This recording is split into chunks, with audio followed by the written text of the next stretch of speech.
Welcome back, MTG Joe here. Today we are looking at our weekly meta breakdown, the series where we look at the top performing decks in various formats on the MTG Arena ranked ladder. This particular video is for the Explorer Best of 1 format. If you're looking for Best of 3, Historic, Standard, those will be separate videos, all split up between Best of 1 and Best of 3 formats. We get the data for this from UntapGG. It's a companion tool that runs alongside Arena Client, tracks your win rates, loss rates, aggregates this data into all the users that use it, and then kind of gives us these grids of what are the best performing decks. It has like import options, it gives you collection syncing, a whole bunch of good stuff. It's free to use a bunch of their functionality. Link is in the video description down below if you want to follow that through. I'll also paste these deck lists in the video description so you can use these and import it into Arena. So getting started for the week, we are looking June 22nd to 29th, Platinum to Mythic rank, and 55,000 matches of Explorer were played. And the top performing deck of the week is Bant Angels, Bant being blue, white, green. And you kind of look at this list and you're like, but Joe, it's just white cards. The blue is basically Glasspool Mimic, and the green is Collected Company. That's the only cards in the deck that are non-white. And basically all lands in the deck produce white mana, with obviously the exception of Glasspool Mimic, but Glasspool is an honorary angel in this deck. And what you're trying to do is leverage a whole bunch of life gain synergies with like Bishop of Wings, Righteous Valkyrie to either trigger Resplendent Angel to make more angels, or to give you an Anthem style effect. Giada makes your other angels larger. You can do it at instant speed with Collected Company, and then have like any of these angels come into play. You get multiple triggers per turn, stuff like that. Speaker of Heavens lets you create more angels. Notably, if you have no other creatures in the board and you hit Glasspool and another creature off Collected Company, because they both enter at the same time, Glasspool doesn't have anything to see when it enters the battlefield. So it then fizzles out. So just keep that in mind when you are playing with this type of deck. So 63% win rate with that. The next deck is Mardu Greasefang at 61%. So this is a graveyard combo deck that has a kind of mid-rangey plan built in. So if you're unfamiliar, the combination of Greasefang, Okiba Boss, and Parhelion kind of combos out. So you want to get cards that put things into your graveyard. So like Stitcher Supplier, the blood tokens that you see from like these creatures, the looting effect of Fable the Mirror Breaker. You want to throw the Parhelion into your graveyard, and then with Greasefang you get to reanimate it, crew it right away, give it haste, and then it can attack for 13 damage and leave 2 4/4s behind. You also have Skysovereign's Council Flagship.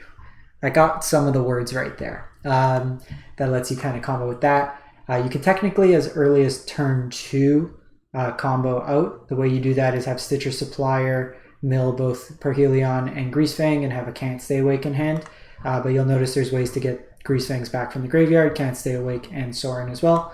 You got a Kroxa backup plan, and then card draw and like Deadly Dispute and some removal spells scattered in there as well. Next we have Mono Blue Spirits, so 60% win rate deck. This is a tempo tribal deck. So you have a lot of spirits that you either want to flash in or kind of protection style spells. So like Rattle Chain is a really useful card in all those elements. It lets you have your other spirits have flash, so you can play on your opponent's turn, get around sorcery speed removal, and it's also a protection spell for the turn by giving hexproof. You have Lord style effects with Supreme Phantom. The Shacklegeist lets you tap down attackers or blockers, and then you have like protection with like Dive Down, Spell Pierce, and then card advantage in the form of Curious Obsession. You also have some counters in Geist Snare, tempo plays with Brazen Borer. Luminator can be some card advantage as well. You'll notice quickly, like I was mentioning, the deck syncing ability for collection syncing. If I want to build this deck, I'm missing 8 rare wildcards. The Supreme Phantoms and the Spectral Sailors. I have 30 rare wildcards, so I could craft this deck if I wanted to. So next up, Abzan Humans. So very similar to the Bant Angels, we have Abzan Humans, which is at least playing a couple more pips. Another deck that's base white that then splashes other colors for Collected Company. You're playing Werewolf Pack Leader for card draw. Typically these all-in creature decks do succumb a bit to running out of cards. Werewolf Pack Leader lets you hedge against that. You also have a bunch of ways to kind of reanimate or get value. So you have Extraction Specialist that can bring stuff back from your graveyard, and you have stuff with relevant enter the battlefield style effects. Things like Thalia's Lieutenant to put counters on your team, Kudro to exile things from the graveyard, as well as being a Lord. Actually, you're 2 or less, so never mind. Not Kudro. Thalia's Lieutenant, Thraben Inspector, stuff like that. You also have the ability to kind of combo-esque or like chain some extra value with Charming Prince, bouncing either like your copies of Thalia's Lieutenant or Extraction Specialist to get another activation out of it. The Graveyard Hate from Kudro is really relevant, as we see with Mardu Greasefang being a popular deck. Thalia's Taxing Elements as well, kind of mixed into there. Luminarch to make your squad big. This deck's playing a bunch of the tribal colored lands, so it lets you easily cast green on 2 in a deck that's mainly base white. Speaking of green, we got mono green Stompy.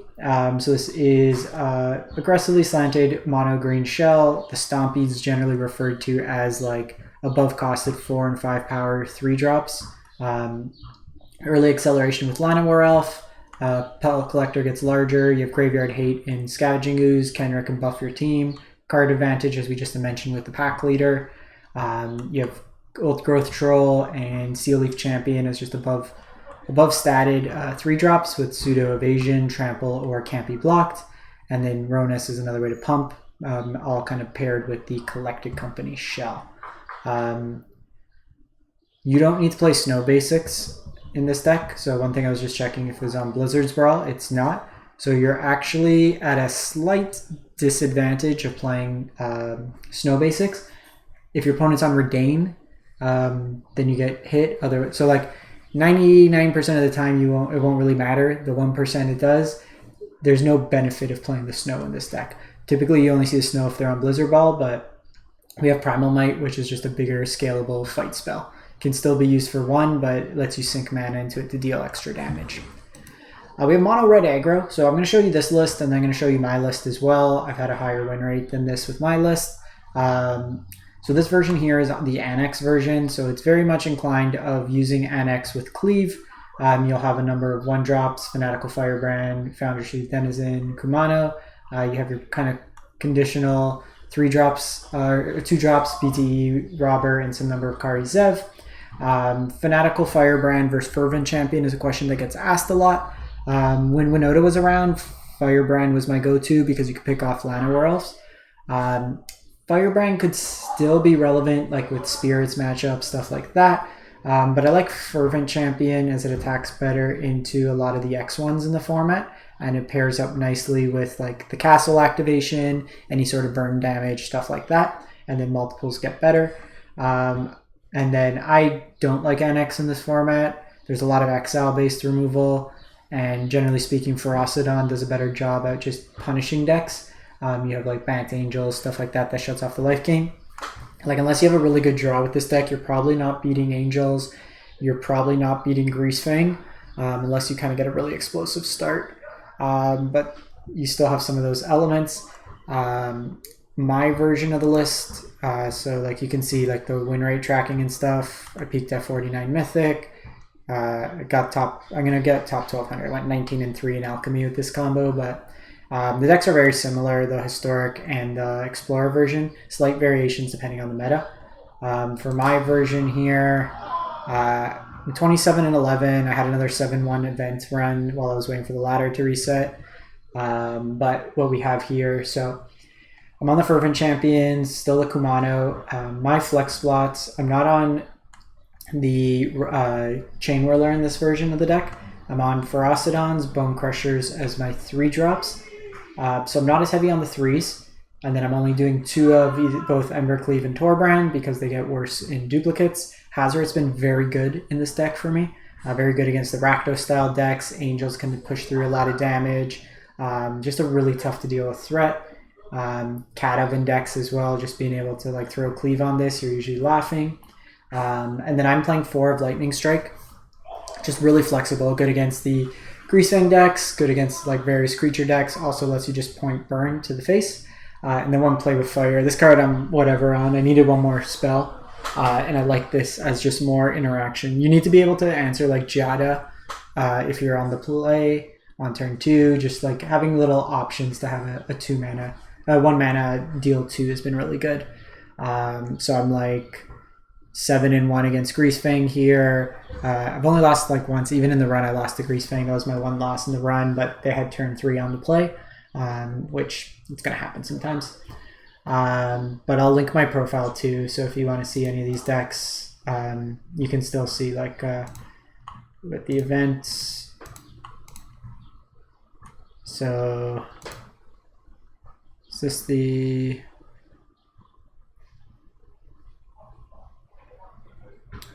I was playing on mobile, that's why I didn't track all the games. Sorry about that. And then Boros Feather's the next deck, 58%. So this is a heroic style deck. So you're looking at cards like Lumimancer, the Soulscar Mage, Virtuoso, Dreadhorde Arcanist, or Feather Redeem. And you're playing a bunch of cards that target it to give it some sort of buff, plus damage and trample, draw cards.